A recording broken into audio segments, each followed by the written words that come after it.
અને જો તમે જાહેર જનતાની સલામતી અને સેફટી ના રાખી શકતા હોય અને એક પછી એક જો આવી દુર્ઘટનાઓ બનતી હોય અને લોકો જીવતા ભૂંજાઈ રહ્યા હોય ને તો 156 ઢાંકણીમાં પાણી લઈ અને ડૂબી મરવું જોઈએ। 1 લાખ રૂપિયાનો વાર્ષિક હપ્તો આપો અને ફાયર સેફટીના નામે અગન ભઠ્ઠી સમાન આવા ડોમો ચાલતા હશે ને, જેમાં ગેમ ઝોન ચાલતા હોય કે કોચિંગ ચાલતા હોય કે જીમખાના ચાલતા હોય તો પણ ચલાવી લેવામાં આવશે। 24 મે 2019 તક્ષશિલા હત્યાકાંડ, જેમાં 22 વિદ્યાર્થીઓ જીવતા ભૂંજાઈ ગયા અને આજે 5 વર્ષ પછી 25 મે 2024 ના રોજ ટીઆરપી ગેમ ઝોન હત્યાકાંડ, જેમાં 28 લોકો જીવતા ભૂંજાયા છે અને હજી આંકડો વધે એમ છે। અને હું હત્યાકાંડ જ કહીશ, દુર્ઘટના ના કહી શકાય, કારણ કે દુર્ઘટના તો એને કહી શકાય જેની આપણને જાણ ના હોય। આપણને ખબર છે કે પતરાના ડોમના નામે આપણે એક અગન ભઠ્ઠીઓ ચાલુ કરી છે અને એ અગન ભઠ્ઠીઓમાં ગમે ત્યારે કોઈ પણ વ્યક્તિ એ જીવતો ભૂંજાઈ જાય એમ છે અને એમ છતાં પણ આવી અગન ભઠ્ઠીઓને આપણે ચાલુ રાખવા દઈએ ને ત્યારે આને હત્યાકાંડ જ કહેવાય અને કોઈ પણ પ્રકારે દુર્ઘટના ના કહી શકાય। આ દુનિયામાં સૌથી પીડાદાયી કોઈ મૃત્યુ હોય ને તો એ મૃત્યુ છે આગથી અને એસિડથી જીવતા સળગીને મરવું। કદાચ એ મૃતકોની પીડા આપણે ક્યારે મહેસૂસ ના કરી શકીએ, પરંતુ આવી દુર્ઘટનાઓ ભવિષ્યમાં ના થાય એ માટે અવશ્ય એક વિચાર કરી શકીએ। જેમ તક્ષશિલા હત્યાકાંડ પછી તપાસનો ધમધમાટ ચાલુ થઈ ગયો હતો, એમ આ ઘટના બાદ પણ તપાસનો ધમધમાટ ચાલુ થઈ ગયો છે। એડિશનલ ડીજીને તપાસ સોંપાઈ ગઈ છે, એક એસઆઈટીની રચના થઈ ગઈ છે। જેમ તક્ષશિલા વખતે એસએમસી ઓફિસર, ફાયર ઓફિસર, બિલ્ડરો, જે પણ કોચિંગના સંચાલકો હતા એ તમામ ઉપર ફરિયાદ થઈ હતી, એમ આ ઘટનામાં પણ તમામ ઉપર ફરિયાદ થશે એ સ્વાભાવિક છે।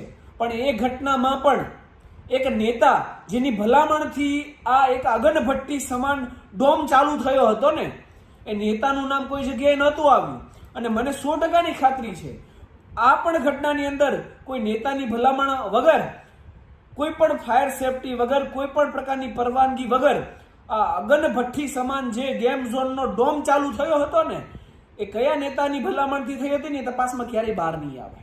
હરેક દુર્ઘટનાના મૂળમાં ભ્રષ્ટાચારી અને બેમાની હોય છે।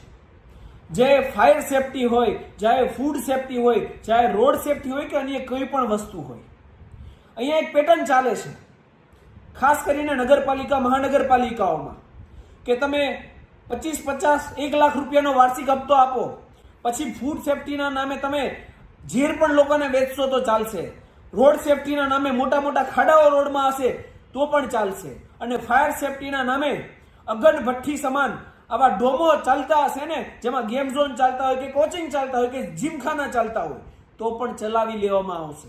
હરેક ઘટનાની મૂળમાં એ ભ્રષ્ટાચારી અને બેઈમાની હોય છે। અમે 156 આપીને તમને છૂટ્યા છે, એટલા માટે નથી છૂટ્યા કે તમે રોજ સવારે ઉઠીને રીબીનો કાપવા નીકળી જાઓ, આવા ગેરકાયદેસર ડોમોમાં તમે ભલામણો કરો, ત્યાંથી હપ્તા વસૂલી ચલાવો। બસ તમારે એક જ વસ્તુ કરવી છે, માઇક લઈને મોટા મોટા ફગાફુદ્દારી કરવાની। ટેક્સ આપીએ છીએ, વિકાસના કામો તો તમારે કરવાના જ છે, એમાં કોઈ ઓપ્શન નથી તમારી પાસે, પરંતુ એની સાથે સાથે તમે જાહેર જનતાની સલામતી અને સુરક્ષા માટે શું કામો કરી રહ્યા છો, બેઈમાની અને ભ્રષ્ટાચારીને નાથવા માટે તમે શું કામો કરી રહ્યા છો? કહીએ જ નહીં, શૂન્ય છો તમે એની માટે।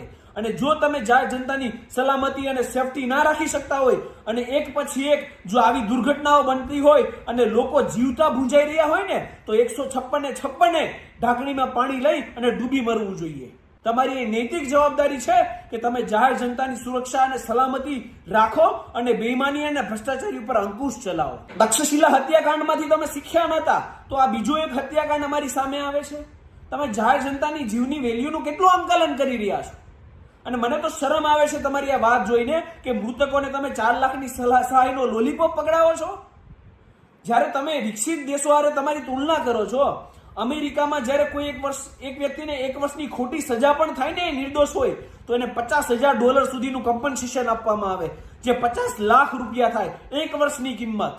આ એક વ્યક્તિ આખો મૃત્યુ પામ્યો છે અને એ ગેમ ઝોનની અંદર ગયો તો એક વસ્તુ તમે સ્વાભાવિક બુદ્ધિ તો ચલાવો કે 1000, 2000 કે 5000 ટિકિટ દઈને પોતાની 4 વ્હીલ ગાડી લઈને ગેમ ઝોનમાં ગયો હશે, એ વાર્ષિક 10 લાખથી 20 લાખ કમાતો હશે, એ કોઈ ગરીબ પરિવારમાંથી નહીં હોય, સામાન્ય મધ્યમ વર્ગીય પરિવારમાંથી હશે, તો એની સહાયના નામે તમે 4 લાખનો લોલીપોપ આપો છો એને? વસ્તુ યાદ રાખજો, હું જાહેર જનતાને કહેવા માંગુ છું કે તમારા અને મારા જીવની કિંમત આ દેશની અંદર માત્ર ને માત્ર નોટ અને વોટ માટે છે. નોટ એટલે જે આપણે ટેક્સ ભરીએ છીએ એ, અને વોટ જે આપણે હમણાં કાસ્ટ કર્યો છે એ. વોટ તો આપણે આપી દીધો છે, એટલે કદાચ આમાં પણ કચાશ રહેવાની છે, કારણ કે જે સ્વાર્થ છે એ નીકળી ગયો છે. તમારા અને મારા જીવની કિંમત આ દેશની અંદર જ્યારે આવા બેઈમાન રાજકારણીઓ છે ને ત્યારે તમારા અને મારા જીવની કિંમત માત્ર ને માત્ર એક કૂતરા અને બિલાડા જે જીવન જીવે છે ને એના જેટલી છે. જેમ એક કૂતરું અને બિલાડું રોડ અકસ્માતમાં ગમે તે રીતે મૃત્યુ પામે એની કોઈ નોંધ ના લે ને, એ રીતે તમે જીવતા ભૂંજાઈ જાઓ ને તોય તમને 4 લાખ રૂપિયાનો લોલીપોપ આપવામાં આવે છે. જેટલા લોકો આમાં ભોગ બન્યા છે ને એમને ન્યાય આ રીતે ના મળે. 4 લાખના લોલીપોપ આપવાથી એમને ન્યાય ત્યારે મળ્યો કે ભાઈ જ્યારે આમાં તટસ્થ તપાસ થાય, બેઈમાની અને ભ્રષ્ટાચારી જે આવી ઘટનાઓના મૂળમાં છે એમાં સંપૂર્ણપણે અંકુશ આવે. જે 156 ચૂંટ્યા છે ને 156 આ ભ્રષ્ટાચારી અને બેઈમાની કરવામાં નહીં પરંતુ એને નાબૂદ કરવામાં પોતાનો સહયોગ આપે ને ત્યારે, તેમજ જેમને 4 લાખ મળ્યા છે ને 4 લાખ નહીં 4 કરોડ ઓછામાં ઓછા એમને કમ્પન્સેશન રૂપિયા આપવામાં આવે. અને હરેક બેઈમાન પછી એમાં આ ઘટનામાં સામેલ કોઈ નેતા પણ કેમ ના હોય, જેને ભલામણ કરી હોય એને પણ આરોપીના લિસ્ટમાં નાખવામાં આવે ને ત્યારે આ વિક્ટીમને સાચો ન્યાય મળ્યો કહેવાય. એટલે જનતાને જાગૃત થવાની જરૂર છે, નહીં તો આવી ઘટનાઓ બન્યા જ કરશે. હું 100%ની ખાતરી આપીને કહું છું કે તમારા અને મારા છોકરાઓ જો આપણે જાગૃત નહીં થઈએ ને તો ભવિષ્યમાં પણ આ જ રીતે આવી અગન ભઠ્ઠી સમાન પતરાઓના ડોમની અંદર જીવતે ભૂજાઈ અને મરી જશે, અને આ લોકોને કોઈ ફરક નહીં પડે. તેથી જાગૃત થાવ અને આવા બેઈમાનો અને ભ્રષ્ટાચારીઓ સામે અવાજ ઉઠાવો. જય હિન્દ, જય સંવિધાન, ધન્યવાદ.